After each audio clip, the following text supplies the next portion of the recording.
I honestly cannot believe how good this week has been, and you can do this too. Welcome back to the channel, guys. My name is CLFurlong. We're all about running, reselling, lifestyle, and everything in between. And today I'm taking you through what sold this week on eBay, all the tips, all the tricks, everything that I've learned, starting with the top 5 items. And of course, I'm here to show you that you can do this too. And this has been my journey. This is week number 30, and it's been a long time coming to get to this point. It's been a record week in so many different ways, like the trifecta. I've had my best daily sales day, I've had my best revenue day, I've had my best week ever, and these things have come over time, over snowballing, and you can do it too. We'll chat about that too. Let's get into it. So kicking off with top item number 1, this was a vintage scientific calculator. Now these I've always been on the lookout for, just random vintage calculators, and this one I had no idea how well it was going to be. I was actually able to pick up 2 different calculators. This one, the HP, and another one that hasn't sold yet. And I picked this up on the day before we went into lockdown, which must have been Wednesday. And I looked this up, and it's actually so old that there's actually this type of calculator in the Melbourne Museum. Now this wasn't working, so I listed it at parts only for $119, and it sold within 24 hours. Item number 2 was this new with tags men's Levi's. They cost me $1.29, sold them for $69 plus postage, so came out with a profit of $58.48. As I mentioned last episode, I've been trying to dabble into more jeans, and it's starting to pay off. Alright, top item number 3. Now this one kind of came out of nowhere. It was a DVD, Neighbours from the Beginning, Volume 1, still sealed, bit of a out of print bolo kind of looking item. Just did a bit of a comps in some retail arbitrage that I found in a store. Anyway, cost me $4, I sold it for $70, profited $48.09. This was a single DVD. I couldn't believe it. I've been trying to find it again, but haven't been able to. So be on the lookout for this one. Top item number 4. Now, this was actually 3 items that I bundled together, and you haven't seen this yet, but in the video coming out this week, which is my sourcing fodder video, I actually purchased these Dungeons and Dragons manuals. I picked them up for a total of $12, or about $4 each. And I had them listed at around $69, expecting some offers, and someone did make an offer for the whole bunch. So I took $160 for the 3 books, after fees, postage, profited $124, which is just epic. I couldn't believe it. I probably could have got a bit more if I sold them individually, but you know, this guy was willing to do me the favor, and I've actually saved some money. This number's probably a little wrong because I didn't actually have fees on some of them, because I sold it through one lot and just added them as inventory to the invoice as the one sale. So I should have got a bit more savings there. Yeah, so I'm pretty excited to be able to sell this one. This was incredible. I have never found these kind of books in the thrift before, and it was funny because after the 2 Aussie thrifters, they found a big bundle on Facebook just the other week, and now I've been able to pull up with these. Maybe subconsciously I knew what I was looking for, and they just stuck out like a sore thumb. Funny story, I actually saw these after doing a second round of the store. So top item number 5. This was a vintage Wind in the Willows 1928 book. Now, very old, so it cost me $1.26, sold it for $39, profited $33.63. What about the flops, the wins, the lessons? Well, there's been a lot of things this week, and I figured I'll talk about, you know, the good, the bad. So flops, there was an incident where I missed the mark on a DVD case. Now, I sold a bit of a rare item, and the person received it, well packaged, all that jazz, and he said there's a big scratch on the front of it. Now, I clearly had missed that, but when I look back in my photos, you can actually see it in the photo. So I just didn't call it out in the description. And I think it was because of my lighting. It was the way it was reflecting. I honestly did not see it. So I told him, look, that's fine, mate. It is actually in the photos. I apologize, I didn't call it out. Can give you a full refund if you send it back. Otherwise, I can give you a compensation in terms of a partial refund. He never responded. He hasn't responded. So we'll see where that goes. But it happens sometimes, we do, and I think it's important that as we do continue to charge on, that we're just careful with not, you know, rushing. But you know, it is good to be fast, but not to be rushing. So as mentioned at the start of this video, this week has been incredible. I've had the most sales ever, highest revenue ever, and my biggest day ever. So it's just crazy. It's just crazy. So we'll touch onto those numbers shortly, but it's an encouraging factor to have. I had this 2 weeks ago, and now we're having it again, and even higher, massively higher. So lessons for this week is I'm realizing that my old listings that are 90 days old, I haven't been doing sold similars. So what I've been trying to do, and I started off from this weekend, is weekends I'm just going to be doing sold similar listings, not doing new listings, and going back and cleaning up some of the old stuff. And what I've also realized is that these old listings are when I first listed, and I've got stuff on there that, back from December, January, and, people are asking questions about them, and I realized I wasn't very good at putting descriptions. I need to go back and clean these items because they're partially going to bite me in the butt, simply because, I haven't put descriptions around, scratch here, this, that, this, or, whatever it may be.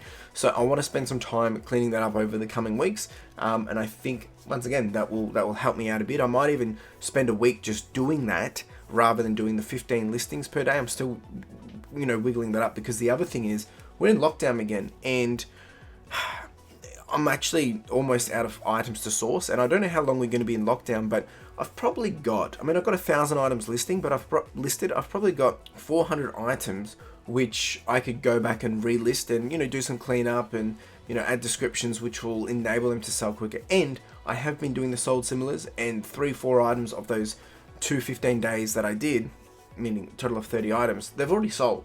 So it is working.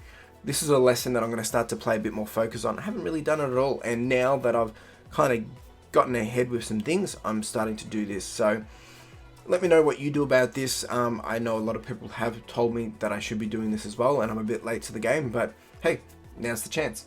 So here's the results for the week. It's just crazy. New records all over. We did 62 sales, margin of about 59%. Cost of goods was $311. Just sold shy of $2,000. That's $1,948. What's crazy is this is more than what I did in my first month. This is almost equivalent to what I did in my second month. And I've done it in a week, which is just crazy. Now, I have had some big ticket items, which we'll talk about shortly, but profit for this week has been $1,150. So this week, the profits have all been books, and books, which is, once again, very crazy.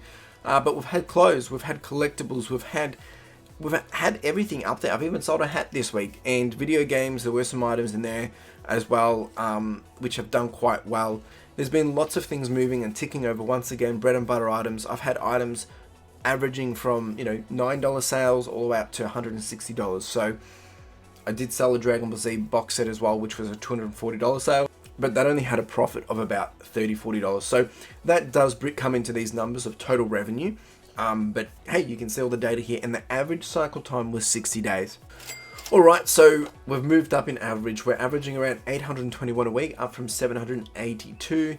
As you can see here, this week we've done 1948 with, some good numbers in terms of sales. So just totally overwhelmed by how well we are progressing, and we're going to talk about some of the tips and things that I really want to make sure other people understand, is because people do ask me, it's like, I'm not getting any sales, this isn't working for me.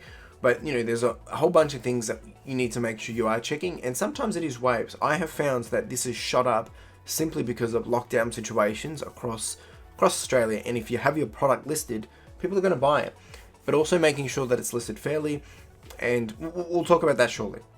In terms of listings, did 15 per day, so 105 listed, and we're averaging around 8.8 sales per day, which is just incredible. And look at that, going up, which is really, really good. So it's great to be able to see this consistency. I get nervous each week thinking, am I going to be able to do it again? But hey, this is all part of it. You're going to have those roller coasters, and that's why I'm sharing this journey for people to understand it. Weekly flow. So here you go. This is how the week went. Started off kind of slow. I'm still getting lots of sales, but I am averaging around that $100, $150 per day now.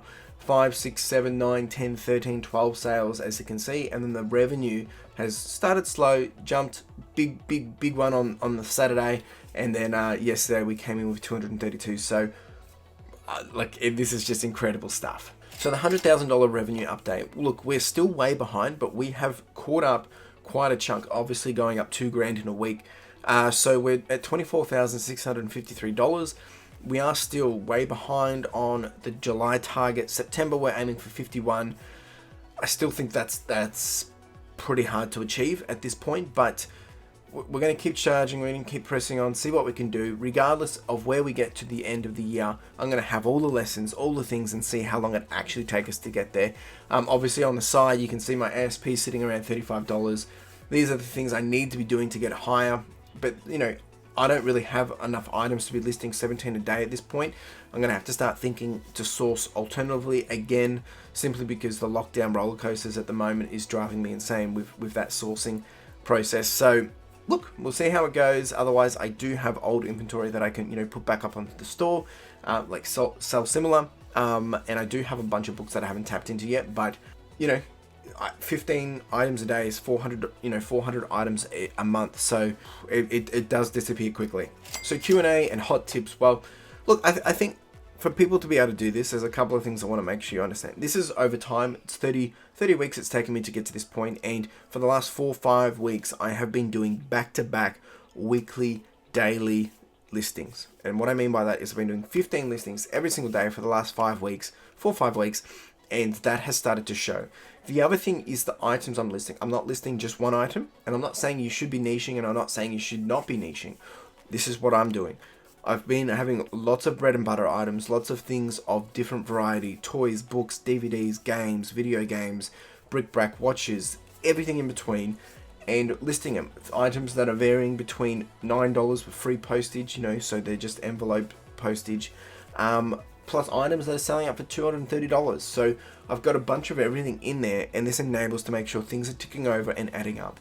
I've found with the smaller price point items, I'm selling more of them, which is getting me closer to that $100 value. And then you get the one item that's 40, 50, then it's bringing it even higher again. So that would be just the first thing to put in out there for people to understand. But friction points, when it comes to postage, when it comes to listing, when it comes to doing anything, is if you get slowed down by doing things, find what they are, identify them, and eradicate them. Get rid of them. One really cool hot tip is, you know, I was finding that how I was doing my packing wasn't working. I reshuffled my room, got it into a better layout, so I'm pulling, you know, the bubble wrap off, and I'm doing it more in a process manner rather than just jumping between that room, pulling that out, getting that box. It was just taking too much time, and when you have more things going out, it saves you a lot of time. The other thing is making sure that if you are doing your listings per day, is setting yourself up for success, having things ready to go, having things cleaned out, having things ready there on the bench for the next day to start listing, so you're not having to spend time finding, pulling it out, and getting it ready to list. The other thing is store backend. You know, are you running promotions? Have you cleaned out all your required specifics and updated all those? Do you have any open item cases, like, you know, returns or defects or anything like that? Make sure all your house is in order. I've been running promos for the last 2-3 weeks now as well, across everything, just, you know, varying 200 at 3%, 205%, 200 at 6%, you know, different. I've got more than 1,000 items listed, so doing different things like that is bringing in more eyeballs to see potential things that they want to buy. The other thing is I've got repeat buyers, and I want to explore this a bit more and see why they're coming back, what they're looking for, to see if I can, you know, lock them in even further in terms of offering a coupon, or if they buy more and things like that. So that's been an encouraging thing to see, but I don't really have too much on that at this point in time. All right, team, so videos for this week. I'm going to do a spontaneous Tuesday lockdown live. So coffee and cards. I've got some more Pokemon cards after last week's success with the Pokemon trading cards and ripping them open. It was just fun. I had a lot of fun, but what I want to do is, we've got half the country in lockdown. I thought it would be just fun to just hang out, have some coffee, open some Pokemon cards. Hey, if you come, you might win something there too. Otherwise, it's just there to hang out and chill. So come along for that. You can check out all the details in the description below. Wednesday, I'll have my new sourcing photo video, Trip to the Thrift, which came out, which we did 2 days just before lockdown, and that's with Carla, so you'll get to see her on the ride. Saturday, I will have my week 11 of the 50k training, and then Sunday, the podcast. Well, that's it, team. Really do appreciate you being here. It's been a wild week, a wild week, and once again, I want to make sure people understand that if you're struggling with things, if things aren't working, you know, drop a comment below. Let's see if we can figure it out. But also, it comes down to putting the reps in. It comes down to putting the action in. It comes down to you know, willing to do the extra work. If you can fit in those 10 listings per day, do it. If it's only 5, make sure you do it. Find ways you can make it happen, and it will come. And, you know, it also comes down to quality and the descriptions and the pictures and things that you're putting into your listings as well. I think that makes a huge difference. And the other quick takeaway is I've been offering paid postage now, bringing the price point down, forcing that postage paid by the buyer up, and making sure that it's, you know, people are seeing the price point, oh, that makes sense, and I would be willing to pay $9 for postage. Helping them see that value is also being a huge success for me at the moment. Anyway, that's it from me. Really do appreciate being here. Make sure you like, subscribe, comment, do the whole shebang, and hustle. Ciao.